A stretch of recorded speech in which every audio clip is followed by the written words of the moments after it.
The sound of bone snapping echoed through the abandoned gym like a gunshot.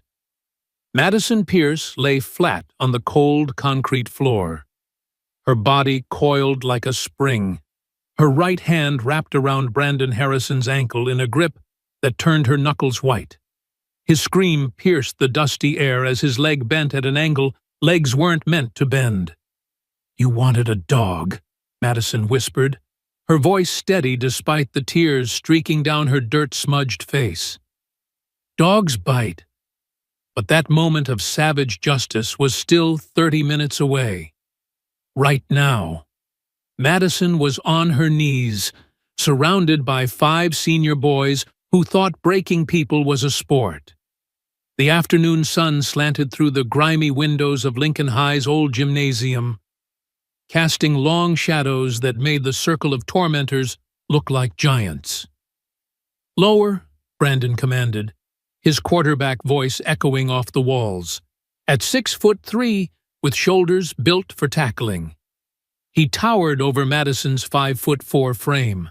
"I said crawl like a dog, not kneel like you're praying." The other boys laughed.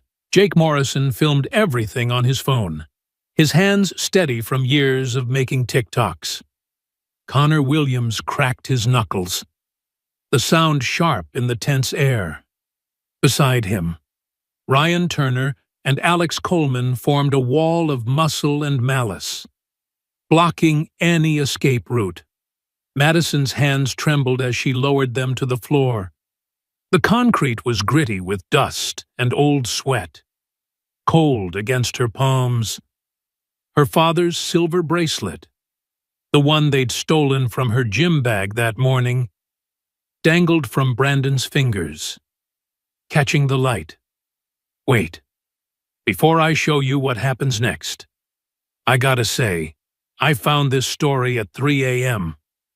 Couldn't sleep, and it hit me hard. Maybe because I was that kid once. Maybe you were too. If you've ever felt powerless, ever wanted to see the bullies finally learn their lesson, smash that like button right now. And honestly, every time someone hits that thanks button below, it keeps me digging for more stories like Madison's, the ones that remind us we're stronger than we think." "That's it," Brandon said, satisfaction dripping from every word. "Now crawl to me and bark for Daddy's bracelet." The bracelet. Everything always came back to the bracelet. 2 weeks earlier, Madison Pierce had walked through Lincoln High's main entrance for the first time. Her younger brother Ethan practically vibrating with nervous energy beside her. They were the new kids. Fresh from Seattle after their father's death, had forced them to move in with their mom's sister in this small Colorado town. "Stop bouncing," Madison had said, adjusting Ethan's backpack straps. At 13, he was all knees and elbows, his growth spurt making him clumsy. "I'm not bouncing," Ethan protested, then immediately bounced on his heels. "Do you think they'll like my Doctor Who shirt?" Madison had smiled despite her own nerves. "They'll love it. Just be yourself." If only she'd known how wrong she was. The trouble started exactly 7 minutes into her first lunch period. Madison was carrying her tray across the cafeteria when she heard it, the unmistakable sound of someone choking. In the far corner, near the boys' bathroom, a crowd had gathered. Their laughter was ugly, excited in the way crowds get when they smell blood. Madison abandoned her tray and pushed through the circle of students. What she saw made her stomach turn. A skinny freshman, she'd later learn his name was Nathan Chen, was on his knees in front of a toilet, his head being held down by Brandon Harrison. Water sloshed over the rim as Nathan struggled, his thin arms flailing. "Drink it all, toilet boy," Brandon laughed. "This is what happens when you don't move fast enough in the hallway." The other boys cheered. Jake filmed. Someone started chanting, "Chug, chug, chug."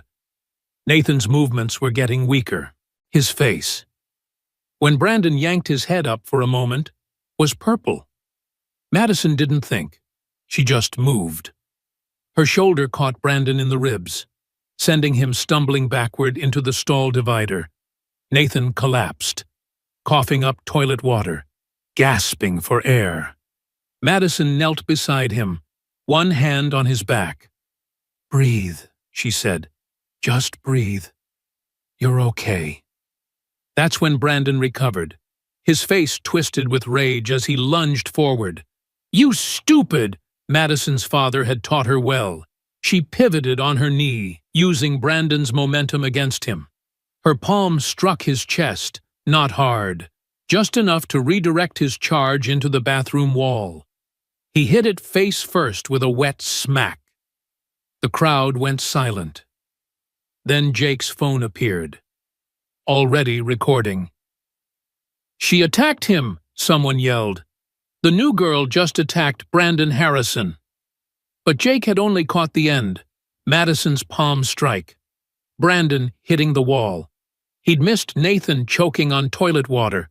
He'd missed the context that made Madison a hero instead of a villain. By the time security arrived, the narrative was set. Brandon had a bloody nose. Madison was the violent new student who'd assaulted the star quarterback. And Nathan? Nathan was too terrified to speak up. The video went viral within hours. New girl attack. Brandon beatdown. Lincoln high fight. Brandon's football scholarship offers started getting withdrawn the next day. College scouts didn't want players who got dropped by girls half their size. Context or no context. His future, which had been paved in touchdown passes and full rides, crumbled in real time. Madison became a target. And Brandon became something worse, patient. The harassment started small. Gum in her hair during English class. Her locker painted with words that made the janitor blush. Someone kept ordering pizzas to her aunt's house at 3 a.m. Madison endured it all. She'd been raised to turn the other cheek, to be better than her tormentors. Her father's voice echoed in her memories. "Control is real strength, Maddie. Anyone can throw a punch. It takes a warrior to know when not to." But they weren't satisfied with just targeting her. "Hey, freak brother!" Madison looked up from her textbook to see Connor Williams cornering Ethan by the water fountain. Her brother's Doctor Who shirt was soaked, water dripping onto his shoes. "I said, are you deaf like your sister is stupid?" Connor shoved Ethan against the wall. Madison started to rise, but Ethan caught her eye and shook his head slightly. Later, when she found him, his eyes were red but dry. "I can handle it," he insisted. "They're just stupid bullies." "Ethan." "No, Maddie. If you fight my battles, it'll just get worse. I can handle it." But he couldn't. None of them could. The Instagram account appeared on a Tuesday. @Madison the Monster. Someone had photoshopped her face onto inappropriate images. Each one worse than the last. The comments section was a cesspool of hate and threats. Grace Mitchell, who sat next to her in AP History, slipped her a note. "I'm sorry this is happening. I wish I could help." But Grace's boyfriend was Ryan Turner, Brandon's teammate. Help wasn't coming from that direction. Madison's mom worked double shifts at the hospital, coming home exhausted and dead-eyed. She didn't need to know her daughter had become Lincoln High's favorite target. She had enough to worry about. So Madison stayed quiet. She deleted the social media apps. She walked with her head down. She thought if she became small enough, quiet enough, they'd get bored and move on. She thought wrong. The bracelet disappeared on a Thursday. Madison always kept it in the inner pocket of her gym bag, wrapped in a small cloth.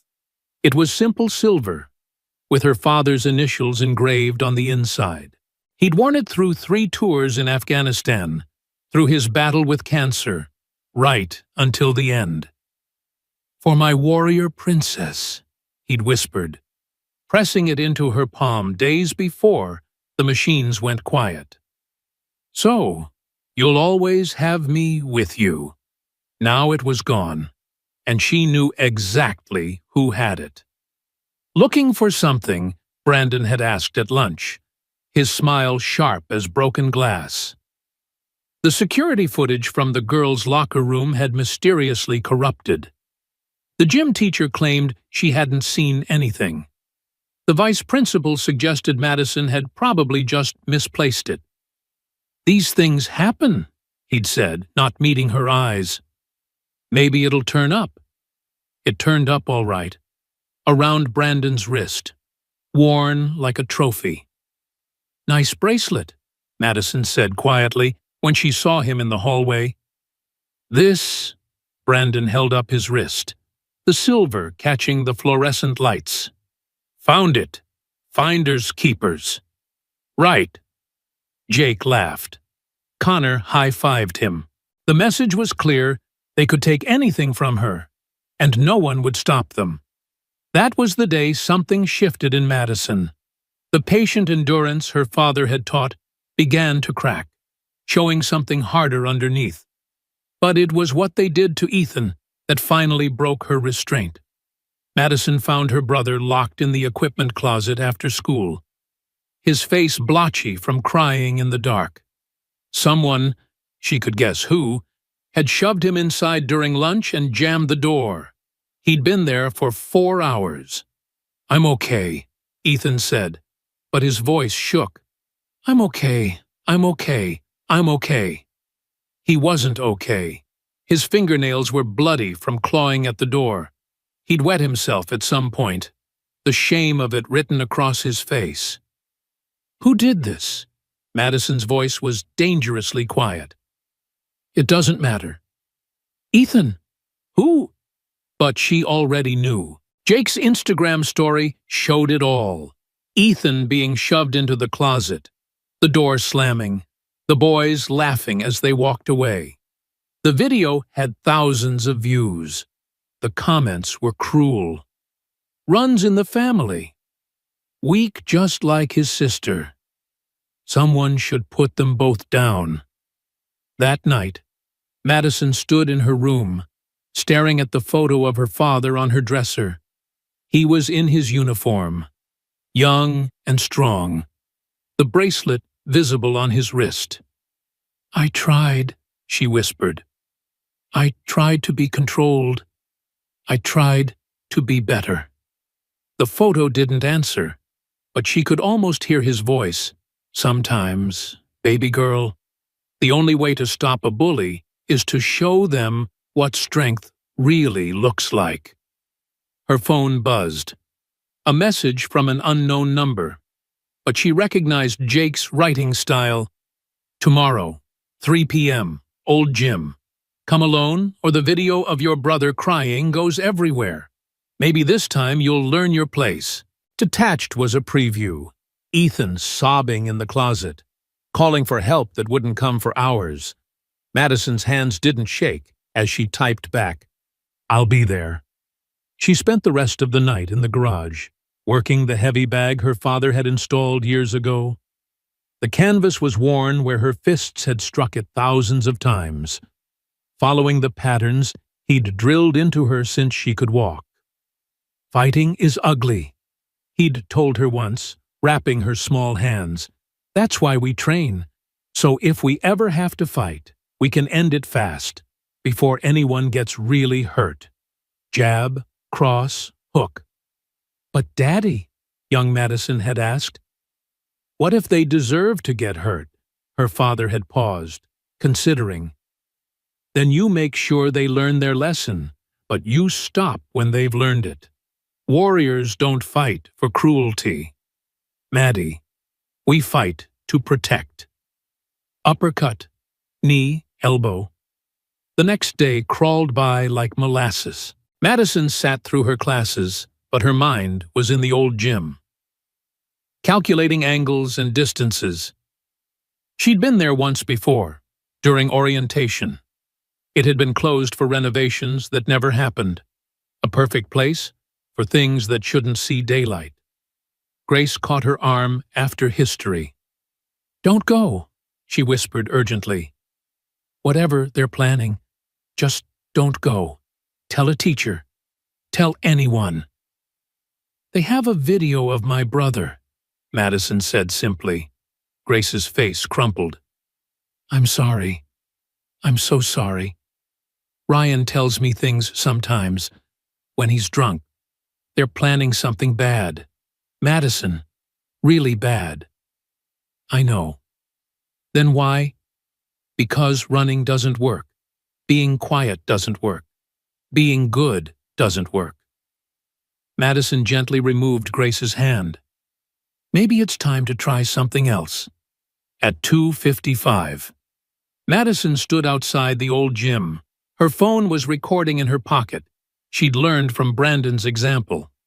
The door was cracked open, darkness visible beyond. She could hear them inside, their voices echoing in the empty space. 5 of them, just like she'd expected. Brandon's crew never fought fair. "Think she'll actually show?" That was Connor. "She'll show." Brandon's voice was confident. "She's too proud not to. Probably thinks she's gonna hero her way out of this like she did with Toilet Boy. Nathan won't even look at her anymore." Jake laughed. "Too scared we'll come for him again." Madison pushed open the door. The old gym smelled like dust and abandoned dreams. Sunlight filtered through dirty windows, creating a hazy arena. They'd formed a circle in the center, like ancient Romans ready for blood sport. Brandon stood in the middle, her father's bracelet gleaming on his wrist. His smile was pure predator. "Look who actually showed up," he said.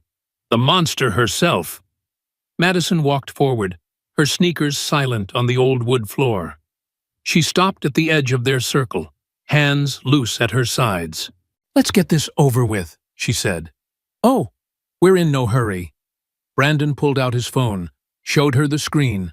There was Ethan, sobbing in the closet, the timestamp showing he'd been there for hours. "See? We've got all afternoon.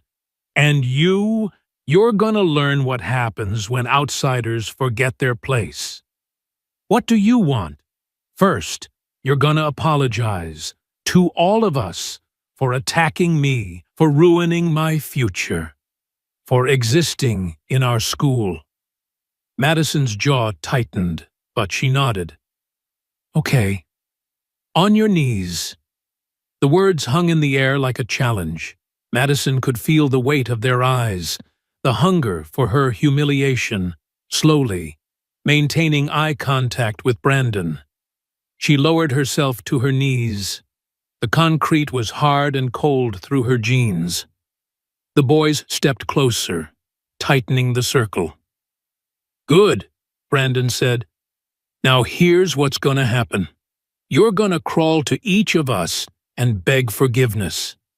You're gonna bark like the dog you are, and if you do it well enough, maybe I'll give you back Daddy's bracelet." He dangled the silver band above her head, just out of reach. "If you don't, or if you try any of your kung fu bullshit, this video goes live. Your brother becomes famous as the closet crybaby. Every college he applies to will see it. Every job interview, it'll follow him forever." Madison's hands pressed against the floor. The position was familiar. She'd practiced ground fighting with her father countless times. From here, she could reach any of their legs. From here, she was dangerous. But they didn't know that. They saw a broken girl on her knees, defeated and humiliated. They saw what they wanted to see. "I'm waiting," Brandon said. "Let's hear that apology, and make it good." Madison took a breath. Somewhere in the school. Her brother was in class. trying to pretend everything was normal. Somewhere in Seattle, her father lay under a simple headstone. And here, in this dusty gym, 5 boys were about to learn why her father had called her his warrior princess. "I'm sorry," she began, her voice steady and clear. The words tasted like ashes. But she continued. Each false apology was a second closer to what came next. Each degrading demand was another lesson they'd learn about underestimating the quiet ones. "Louder," Brandon commanded. "And start crawling. Show us what a good dog you are." Madison began to move, her palms flat against the concrete.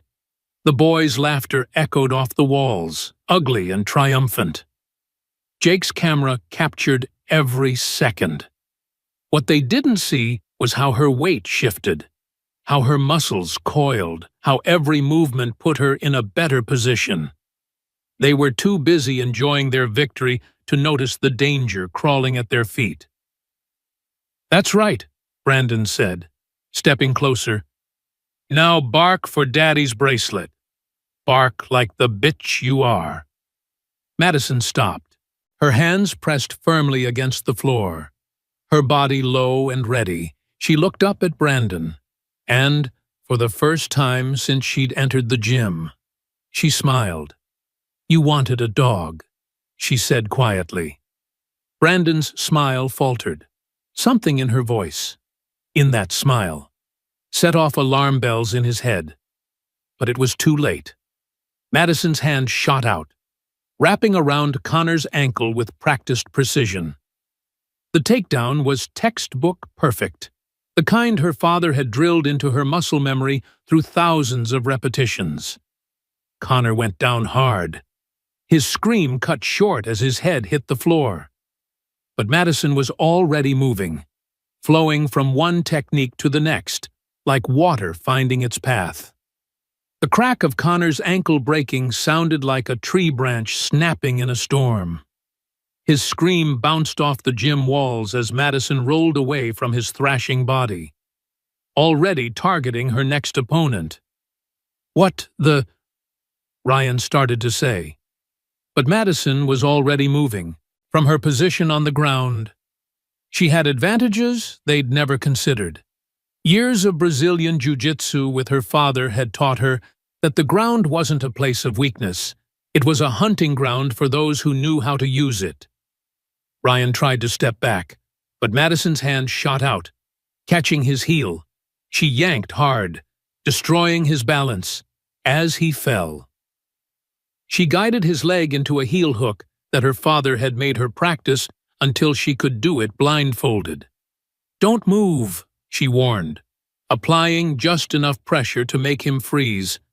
"Unless you want to spend 6 months learning to walk again." Jake dropped his phone, the device clattering across the floor as he scrambled backward, but in his panic. He'd forgotten the first rule of group fights: never turn your back on the threat. Madison released Ryan's leg and rolled forward, coming up behind Jake in one fluid motion, her arms snaked around his knee, pulling it backward while pushing his hip forward.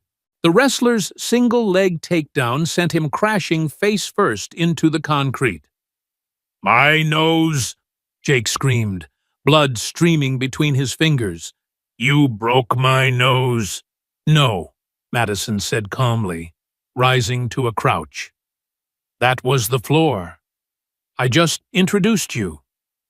Alex had backed against the wall, his face pale. Of all Brandon's crew, he was the smartest, smart enough to recognize a trained fighter when he saw one. "I'm out," he said, hands raised. "I'm not part of this anymore." "Sit down," Madison commanded. "Hands on your head. Move, and you join your friends." Alex dropped immediately, lacing his fingers behind his head like a arrested suspect. That left Brandon. The quarterback stood frozen in the center of the circle, his confidence evaporating as he watched his friends writhing on the ground. Connor was clutching his twisted ankle, moaning. Ryan lay still, afraid to test his leg. Jake was curled in a ball, blood pooling beneath his face. "You," Brandon's voice cracked. "You can't do this. This is assault. You're going to jail." Madison stood slowly, deliberately. Dust motes danced in the sunlight between them. "Like when you assaulted Nathan Chen," she asked. "Like when you locked my brother in a closet for 4 hours. Like when you stole my father's bracelet." She began walking toward him, each step measured and certain. "That's different," Brandon said, backing away. "That was just what kids being kids, boys being boys." Madison's voice was ice. "That's what they said when you gave Nathan water poisoning. That's what they said when you destroyed my locker. That's what they said when you posted those photos of me online." Brandon's back hit the wall. Nowhere left to run. "But when I defend myself, suddenly it's assault." Madison stopped just out of reach. "Funny how that works." "Look," Brandon said, his voice desperate now. "We can work this out. I'll delete the video. I'll give back the bracelet. I'll leave you alone, both of you. Just don't." "Don't what?" Madison tilted her head. "Don't break your leg like you threatened to break my spirit. Don't humiliate you like you humiliated my brother. Don't take away your future like you tried to take away mine." Brandon's hand went to the bracelet on his wrist, with shaking fingers. He unclasped it, held it out. "Here," he said. "Take it. We're even." Madison looked at the silver band, her father's last gift. This boy's trophy. She didn't reach for it. "We're not even close to even," she said. Brandon threw the bracelet at her and tried to rush past, making a desperate break for the door. It was exactly what Madison had been waiting for. She pivoted, her legs sweeping out in a perfect arc. Brandon's feet left the ground, and for a moment he seemed to float, suspended in the dusty air. Then gravity took hold. He landed hard on his back, the impact driving the breath from his lungs. Before he could recover, Madison was on him, her knee pressing into his chest, her hand controlling his right leg. "Please," Brandon wheezed. "Please don't." "Did Nathan say please?" Madison asked. "When you held his head in that toilet, when he was drowning, did he say please? I'm sorry. Did Ethan say please when he was locked in that closet, crying in the dark? Did he beg, 'I'm sorry, I'm sorry, I'm sorry'?" Madison looked down at him, this boy who'd terrorized her school for years, who'd made torture into a sport, who'd never faced a consequence he couldn't buy his way out of. "I know you are," she said, "but sorry doesn't undo the damage." She shifted her grip to his ankle, positioning for a heel hook. Brandon's eyes went wide with terror. "Wait!" a new voice echoed through the gym. "Madison, wait!" Coach Samuel Torres stood in the doorway, his face a mix of shock and understanding. The wrestling coach was built like a fire plug, short but solid, with calloused hands that spoke of decades on the mat. "Let him go, Madison," Coach Torres said, stepping carefully around the injured boys. "You've made your point." "Have I?" Madison didn't loosen her grip. "Because they've been making their point for years, and nobody stopped them." "I know." The coach's voice was gentle. "I know, and I'm sorry. We all failed you, failed all the kids they hurt, but this isn't the way." "Then what is?" Madison's voice cracked for the first time. "I tried being good. I tried being quiet. I tried following the rules. My brother wet himself in a closet because I tried to do things the right way. Coach Torres knelt beside them, close enough to intervene, but making no move to do so. Your father wouldn't want this, he said quietly. Madison's hands trembled. You didn't know, my father. Master Sergeant David Pierce, 1st Battalion, 7th Marines, 3 tours in Afghanistan. Bronze Star with Valor.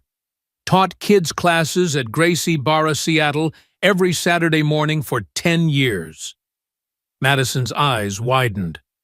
I knew him, Coach Torres continued. Trained with him a few times when I visited Seattle. He talked about you constantly.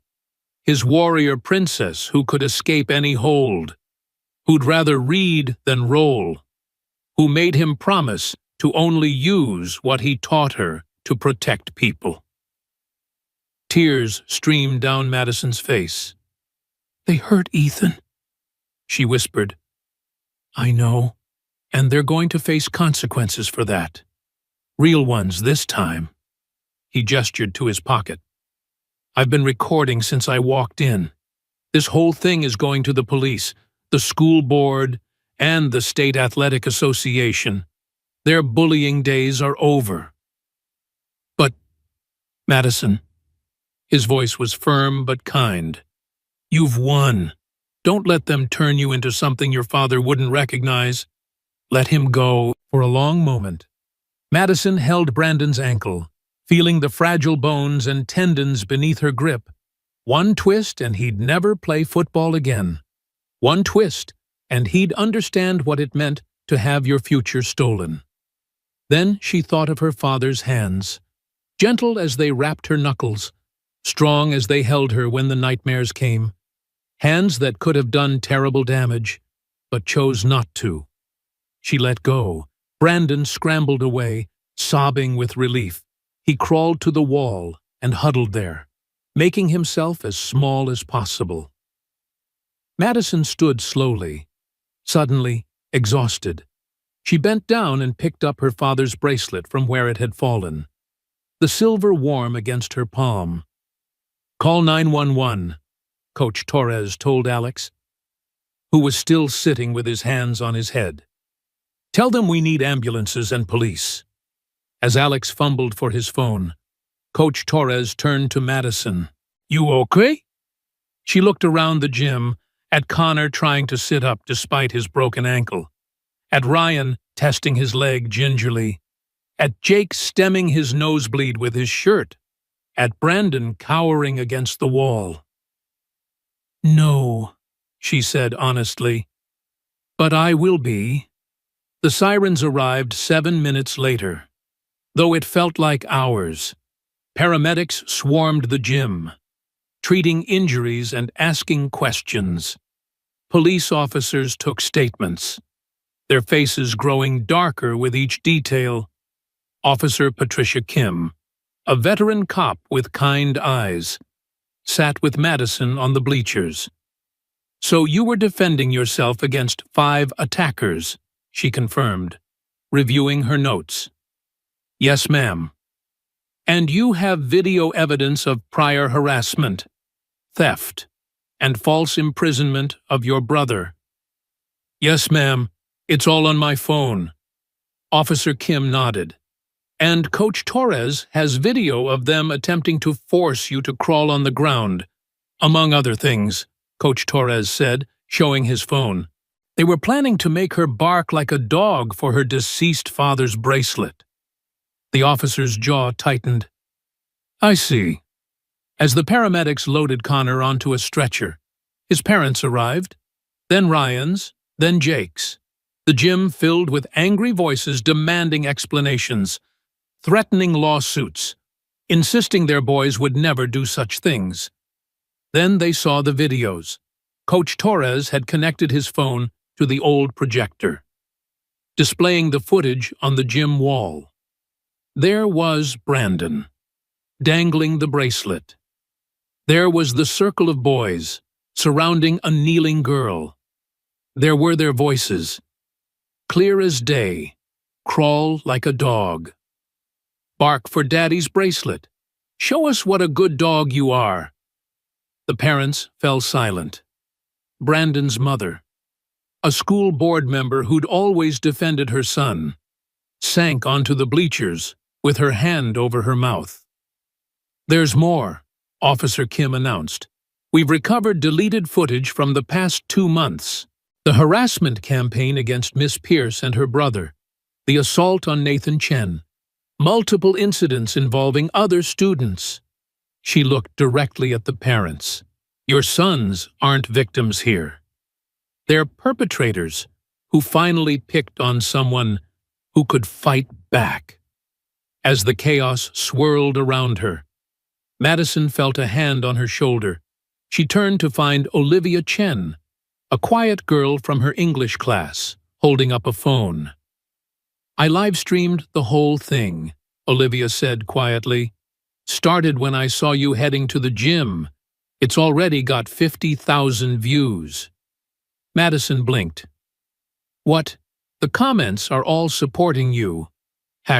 Madison, the monster is trending. But not like before. People are calling you a hero. Look." The screen showed thousands of comments flooding in. Finally, someone stood up to Bullies. "This is what happens when schools don't protect students. Team Madison all the way. Notice how 5 boys thought they could take 1 girl, cowards."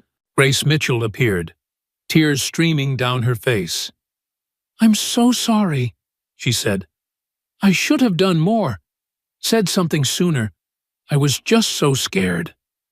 "It's okay," Madison said, meaning it. Fear is what they count on. By the time Madison was allowed to leave, the sun was setting. She found Ethan waiting in the parking lot with their aunt, his face pale but determined. "Maddie!" He ran to her, nearly knocking her over with his hug. "I saw the video. Everyone's seen it. You were like something out of an action movie." "I'm sorry you had to see that," Madison said, holding him tight. "Are you kidding? My sister's a superhero?" He pulled back, eyes shining. "Jake's sister showed me the live stream. You were amazing. Dad would be so proud." Madison felt her father's bracelet warm against her wrist where she'd clasped it. Maybe Ethan was right. Maybe her father would be proud, not of the violence, but of the protection, not of the fighting, but of the standing up. Their aunt, Sarah, wrapped them both in her arms. "Let's go home," she said. "Your mom's waiting. We have a lot to talk about." As they drove away, Madison saw the news vans pulling up to the school. By tomorrow, the story would be everywhere. The bullies of Lincoln High had been exposed. Their reign of terror ended not by authorities or policies, but by one girl who'd simply had enough. But Madison wasn't thinking about tomorrow. She was thinking about Ethan's laugh, free from fear for the first time in weeks. She was thinking about Nathan Chen, who'd texted her a simple "thank you." She was thinking about all the kids who'd been suffering in silence, who might now find their own voices. Her phone buzzed, a message from an unknown number. But this time, she recognized the shaky typing of someone still learning to text with a bandaged hand. "I'm sorry," Brandon had written. "For everything. You were right. I was a monster. I don't expect forgiveness. I just wanted you to know." Madison stared at the message for a long moment, then deleted it. Some apologies came too late. Some lessons had to be learned the hard way. But as Ethan chattered excitedly about how everyone at school was calling her a legend, as her aunt reached over to squeeze her shoulder, as her father's bracelet caught the last rays of sunlight, Madison felt something she hadn't experienced in weeks. Peace. The war was over. She'd won not by becoming like them, but by showing them what strength really looked like. Controlled, precise, protective. just like her father taught her. That night, as police arrested Brandon and his crew on multiple charges, including assault, false imprisonment, and harassment, Madison sat in her room looking at her father's photo. "I didn't kill anyone," she told him. "I wanted to. When I saw what they did to Ethan, when I thought about all the kids they hurt, I wanted to break them. But I didn't. I just stopped them." The photo smiled back, frozen in time but somehow still warm. Her phone rang. Coach Torres. "Thought you should know," he said. "The school board held an emergency meeting. Effective immediately. There's a zero-tolerance policy on bullying. Real zero tolerance. Not the joke it was before. They're also starting a self-defense program. Mandatory for freshmen. Optional for everyone else." "That's good," Madison said. "I was hoping you'd help teach it." Madison blinked. "Me? Who better? You've shown these kids that they don't have to be victims, that they can stand up for themselves and others. Your father would want his knowledge passed on." Madison thought about it. Teaching other kids what her father had taught her. Giving them the tools to protect themselves and others. Creating warriors for justice, not violence. "Okay," she said. "I'll do it." After she hung up, Madison opened her laptop to find hundreds of messages. Support from strangers. Thanks from students at her school she'd never even met. Stories from kids around the country who'd faced similar harassment. One message stood out.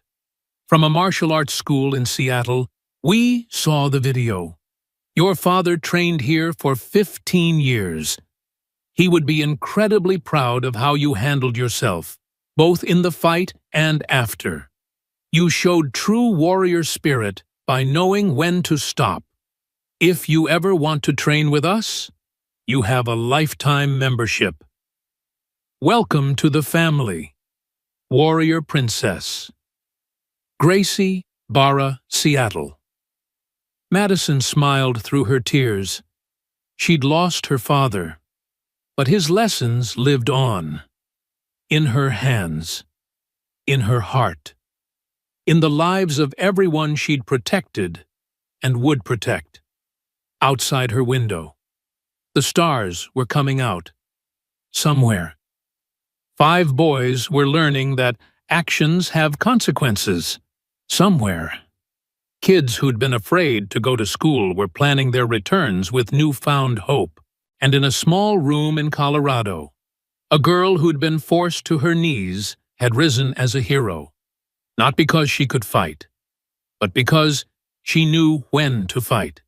Not because she was strong, but because she used that strength to protect. Not because she was a monster, but because she was a warrior. Just like her father always knew she was. The next morning, Lincoln High was a different place.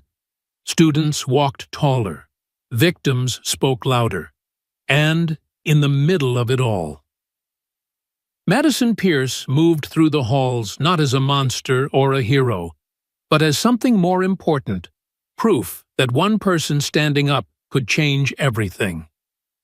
Her father's bracelet caught the morning light as she opened her locker, finding it filled with thank-you notes. She touched the silver band once. A silent promise to the man who'd given her the tools to save herself and others. Then she headed to class, ready to face whatever came next. Because warriors don't run from challenges. They rise to meet them. 6 weeks later, Madison stood in the center of Lincoln High's new self-defense studio, watching 30 freshmen practice their breakfalls. The old gym had been transformed.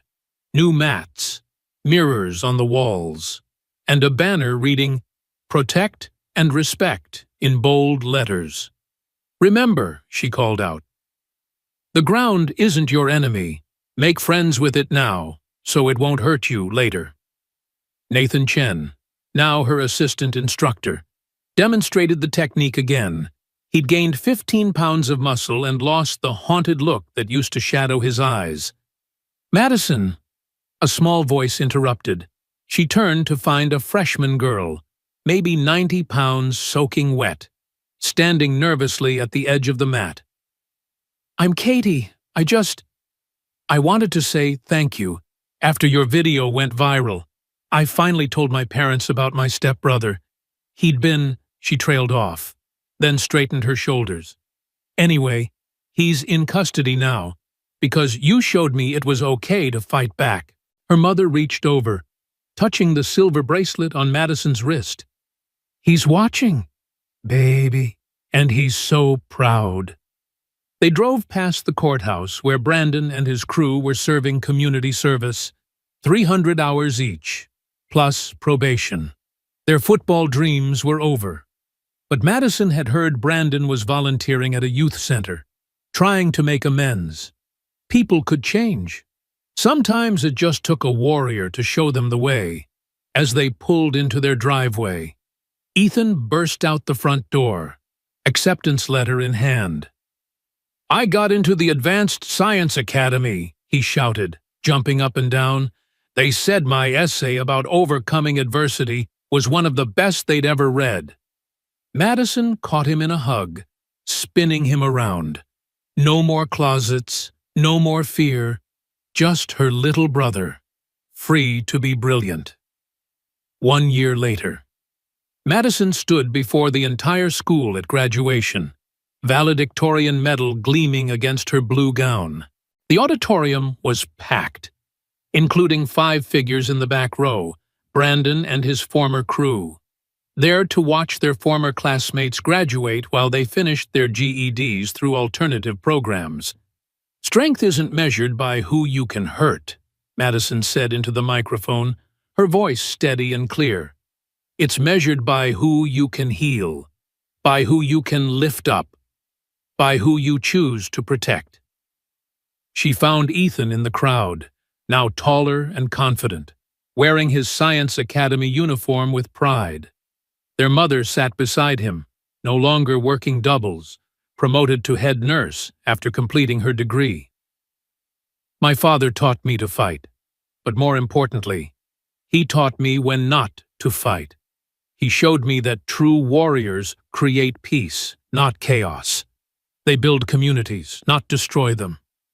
As she spoke, her fingers found the silver bracelet, now accompanied by a second one, a gift from the Gracie Barra Seattle team that read, "Warrior Teacher," and to the class of 2025. "I challenge you, be warriors for each other. Stand up for those who can't stand.